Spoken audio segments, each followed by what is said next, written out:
Selamat datang kembali di channel TV Jadul. Karena banyak sekali juragan yang minta filmnya Stephen Chow, maka saya akan mulai menceritakannya dari judul yang paling langka dulu. Film berjudul The Magnificent Scoundrels ini berkisah tentang seorang pemuda yang terlilit hutangnya rentenir dan harus segera melunasinya. Karena seorang pengangguran, maka pemuda ini pun nekat melakukan aksi penipuan. Wah, kira-kira gimana ya aksi dan kisahnya? Simak video ini sampai akhir dan tentu saja selamat menyaksikan. Mohon perhatian, pintu teater 1 susah dibuka. Film bermula dari adegan Stephen Chow yang menerima telepon dari Jenny pacarnya. Jenny mengabarkan bahwa dia akan dinikahkan dengan pria kaya raya oleh orang tuanya. Usai teleponan, Stephen Chow pun bergegas menuju ke tempat pernikahannya si Jenny. Stephen Chow sempat berebut taksi dengan orang lain, namun tak lama datanglah bocah sopan minta tolong dibukakan minumannya, dan Stephen Chow pun membukakannya.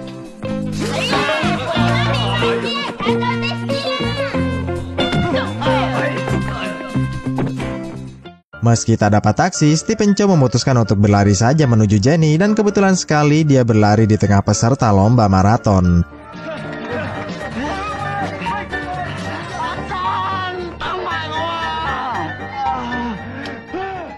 Setibanya di tempat Jenny, Stephen Chow langsung berupaya mengejar mobil pengantinnya. Stephen Chow berusaha keras masuk ke dalam mobil hanya untuk melarang Jenny menikah. Sialnya, setelah berhasil masuk, ternyata Stephen Chow salah orang. Tentu saja Stephen Chow malu dan meminta maaf. Akan tetapi mobil iring-iringan pengantin lain datang juga ke sana untuk kemudian menghajar Stephen Chow.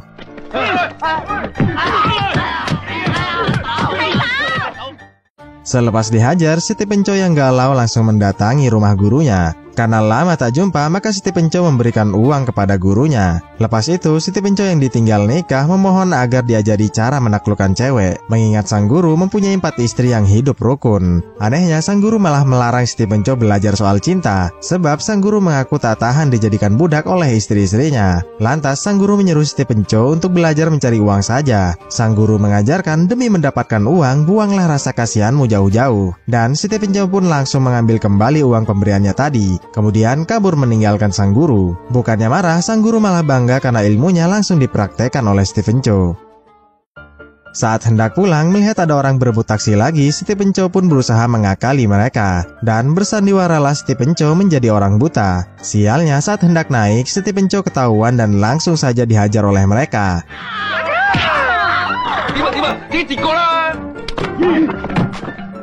Usai dihajar, seorang gadis bernama Betsy menawarkan tumpangan karena mengira Stephen Chow itu buta sungguhan. Dan Stephen Chow pun menerimanya. Di atas mobil, Stephen Chow bilang dia mau pergi ke Makau untuk berjudi. Nah, menyangka Stephen Chow ini banyak uangnya, maka Betsy pun hendak mencuri uangnya. Namun, Stephen Chow selalu saja ngeles dan tetap berpura-pura buta.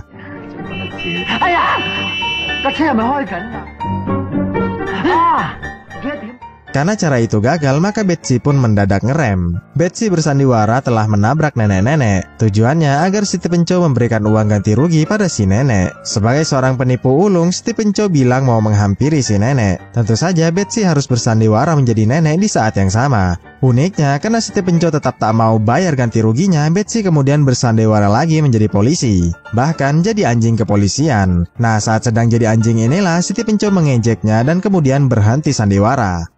Saat Stephen Chow hendak pergi, Betsy meminta uang dan memelas pada Stephen Chow bahwa dia sedang terlilit hutang. Melihat cara menipunya yang begitu amatir, Stephen Chow pun meledeknya dan bilang akan mengajarinya cara menipu yang jitu. Mula-mula Stephen Chow berdiri di tengah jalan agar tertabrak mobil.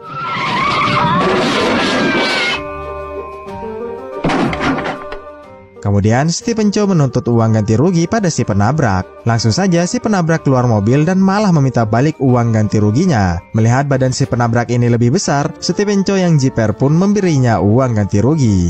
Dan si penabrak pun pergi.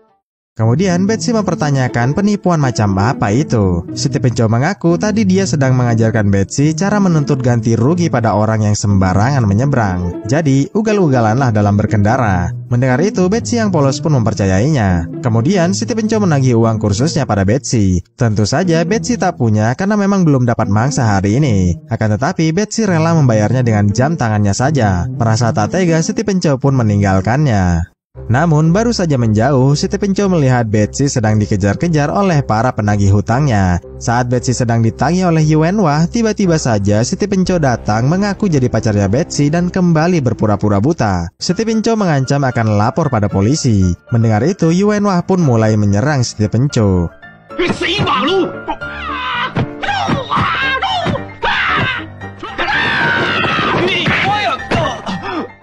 Yuenwah salut, ternyata orang buta ini bisa menghindari serangannya juga. Karena sudah dipuji, lantas Siti Penco mengakui bahwa dirinya adalah pendekar buta. Mengetahui itu, mereka pun takut dan pergi meninggalkan Siti Penco. Tapi pada akhirnya, Siti Penco pun ketahuan berpura-pura.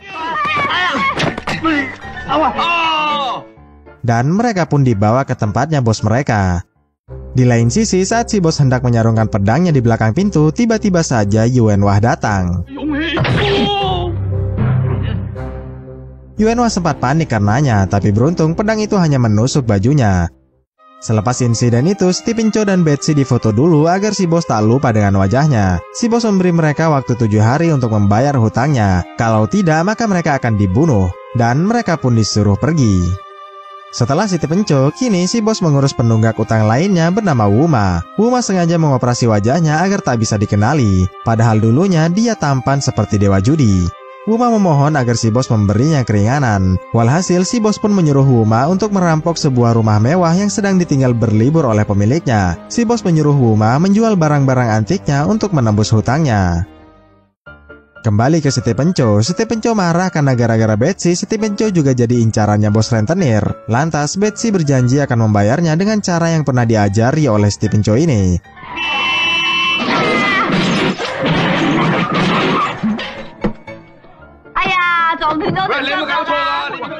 Melihat kebodohan Betsy itu, Siti Penco pun mengajaknya kabur dari sana. Di malam harinya, karena kebodohannya tadi, Siti Penco mengajak Betsy untuk menipu orang dengan mengaku sebagai teknisi gas LPG. Singkat kisah, mereka pun diizinkan masuk. Di sana, terlihat istrinya sedang tertidur pulas dengan memangku kue ulang tahun. Lalu, Siti Penco menyuruh Betsy untuk mencuri barang mahal, sementara dirinya akan mengalihkan perhatian suaminya. Namun, bukannya mencuri, Betsy malah mencegah pisau kuenya. Menyangka Betsy membunuh, Siti Penco pun memarahi Betsy karena telah keluar dari tujuan awal. Mendengar suara berisik, suami pun hendak menegur mereka.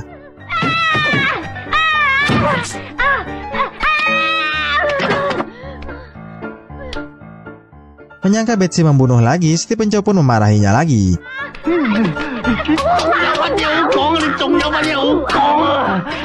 Namun tiba-tiba si istri terbangun diikuti juga dengan si suami. Setelah tahu mereka tidak mati, Siti Penco pun bergegas keluar. Di dalam mobil, karena selalu gagal, Siti Penco pun mengajak Betsy untuk mencuri rumahnya orang kaya saja. Esok malam harinya, tibalah mereka di depan rumah yang dimaksud. Mereka berpura-pura mabuk agar tak dicurigai oleh orang lewat.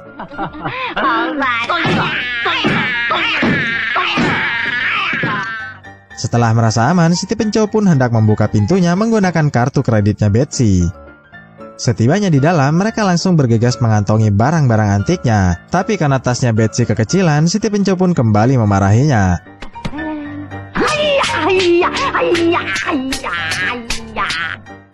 Lalu saat mereka mau pulang saja, tiba-tiba ada orang yang meninggalkan pesan bahwa teman bisnis pemilik rumah ini yang bernama Jackie akan berkunjung ke sini 1 minggu lagi. Menganggap pesan itu tak penting, mereka pun hendak kabur saja. Tapi sayang, karena ada mobil lewat, Siti Penco pun menahan pintunya dan bersikap biasa saja. Ternyata mobil yang lewat itu adalah Wuma dan mantan pacarnya bernama Aping yang hendak mencuri rumah kosong itu juga. Menyangka bahwa Siti Penco ini adalah tamunya si pemilik rumah, maka Wuma pun bersikap so akrab padanya. Dan Siti Penco pun dibawa masuk oleh Wuma serta Aping. Siti Penco disuruh duduk di sofa dulu, sementara Wuma hendak menelpon gadis bernama Bobo untuk menipu Siti Penco. Lalu, agar Betsy bisa kabur, maka Siti Penco pun minta diantarkan ke toilet pada si Aping. Dan diantarkanlah Siti Penco ke toilet yang ternyata itu adalah kamar tidur. Beruntung, Wuma keburu muncul dan menjelaskan bahwa ini memanglah toilet tapi dengan citra ruang yang sangat modern. Dan Siti Penco pun pipis di atas kasur.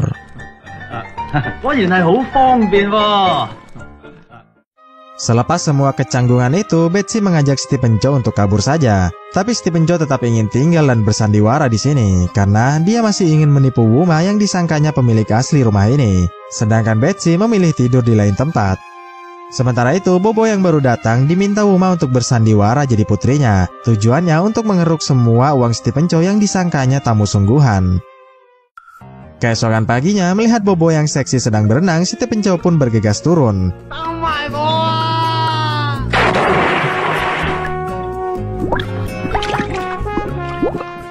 Tapi ternyata tadi Stephen Chow salah lihat. Barulah saat mereka naik dari kolam, si Bobo datang juga.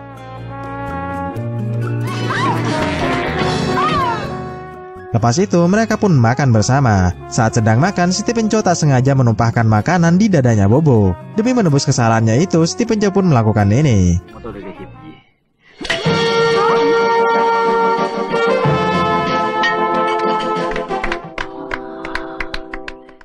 Selepas makan bersama, barulah Stephen Chow melancarkan tipuannya. Mula-mula Stephen Chow hendak meminjam ratusan ribu dolar pada si Wuma. Tentu saja sebagai seorang penipu, Wuma juga punya banyak alasan untuk tak meminjamkannya. Aksi tipu menipu ini berlangsung agak lama hingga pada akhirnya Stephen Chow meminjam uang Wuma untuk mencongkel kotoran kukunya. Dan Stephen Chow pun kabur.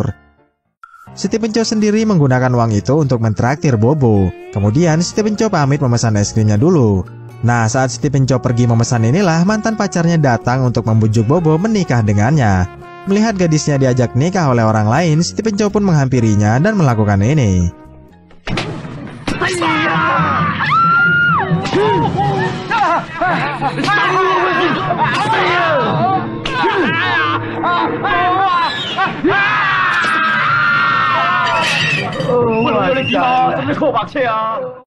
Di malam harinya, Stephen Chow makan malam bersama Bobo. Stephen Chow merayunya agar nanti malam mampir ke kamarnya.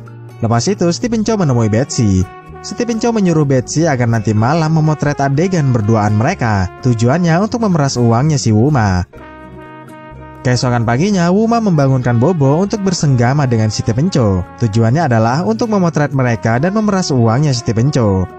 Setelah Bobo diberitahu untuk bersiap-siap, Wuma bersembunyi di lemari dan akan memotret mereka dari situ. Di waktu yang sama, Betsy juga datang lalu bersembunyi di kamar mandi dan akan memotret mereka dari situ. Tak lama, datanglah Stephen Chow dengan Bobo di kamar itu. Sebelum berbaring, mereka sebenarnya salah hadap karena Stephen Chow menyangka Betsy lah yang ada di lemari itu. Begitu pula Bobo. Bobo menyangka Wuma lah yang ada di kamar mandi itu. Selepas menjebak, makan sianglah mereka bersama-sama. Wuma langsung menuduh Stephen Chow meniduri putrinya. Dan Wuma pun menunjukkan hasil fotonya sambil menuntut uang ganti rugi yang besar pada Stephen Chow. Stephen Chow sempat heran dengan foto jebakan ini. Tapi Stephen Chow menolak membayar karena foto itu tak menampilkan wajahnya.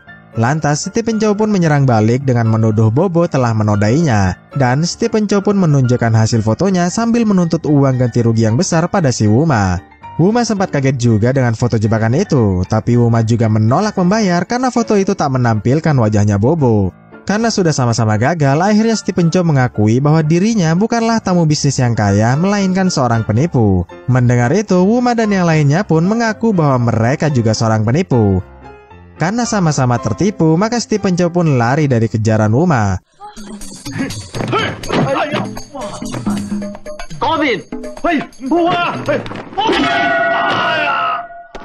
Muak dengan semua kegilaan ini, Wuma pun memutuskan untuk pergi saja.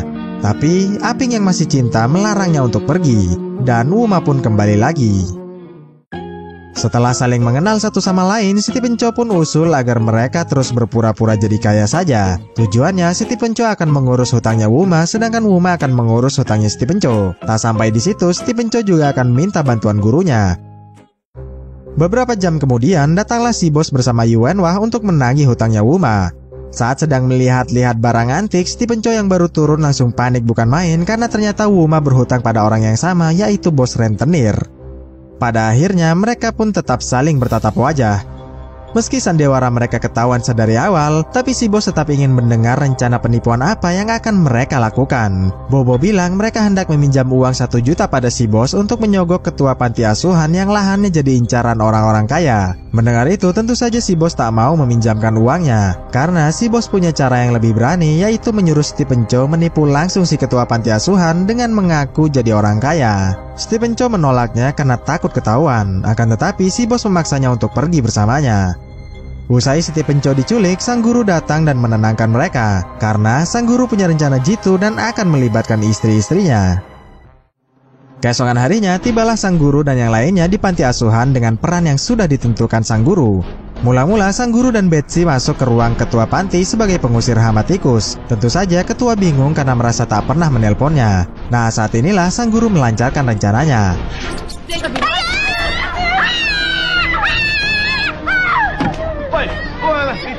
Karena terlalu banyak tikus di sini, maka sang guru hendak menyemprot dan menyuruh ketua untuk mengosongkan dulu tempat ini. Selepas itu, bersandiwaralah sang guru menjadi ketua panti asuhannya. Di waktu yang sama, si bos dan Stephen Chow datang juga ke sana. Kemudian masuklah mereka ke ruangannya ketua panti asuhan.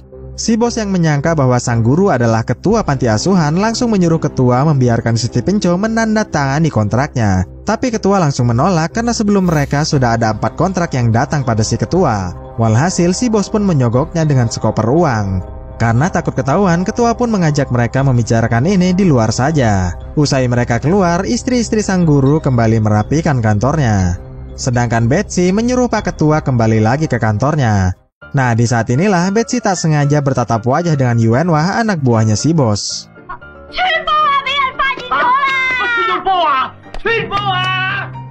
Di lain sisi, si bos telah menyerahkan koper uangnya pada sang guru. Tak lama, mereka dikejutkan oleh teriakan Betsy dan Yuanwah.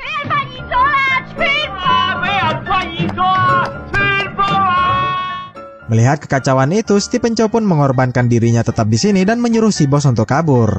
Nah, saat sudah kabur inilah si bos baru sadar bahwa dirinya telah ditipu. Walhasil, si bos pun mengejar kopernya.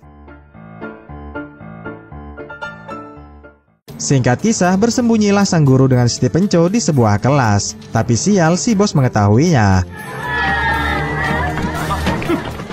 Bahkan topeng pun tak dapat mengelabuinya.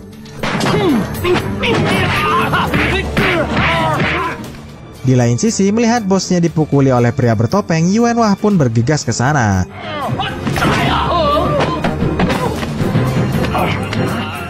Setibanya di dalam, Yuanwah bertanya di mana pria bertopeng itu, dan mereka pun menunjukkannya. Walhasil, Yuanwah pun menghajar si bos.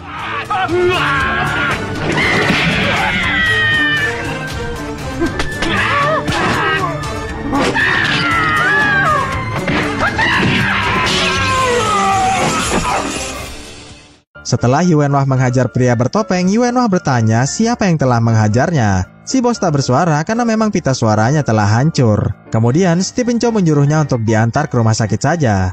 Dan Yuanwah pun berterima kasih atas sarannya. Selepas itu, tiba di rumah, mereka membuka koper uangnya dan menangis haru karena baru pertama kalinya dalam hidup mereka bisa menipu uang sampai $1 juta. Film diakhiri dengan adegan mereka berenam yang baru saja keluar dari rumah mewah itu. Tiba-tiba saja mereka teringat bahwa masih ada barang bukti yang belum mereka bereskan di rumah itu.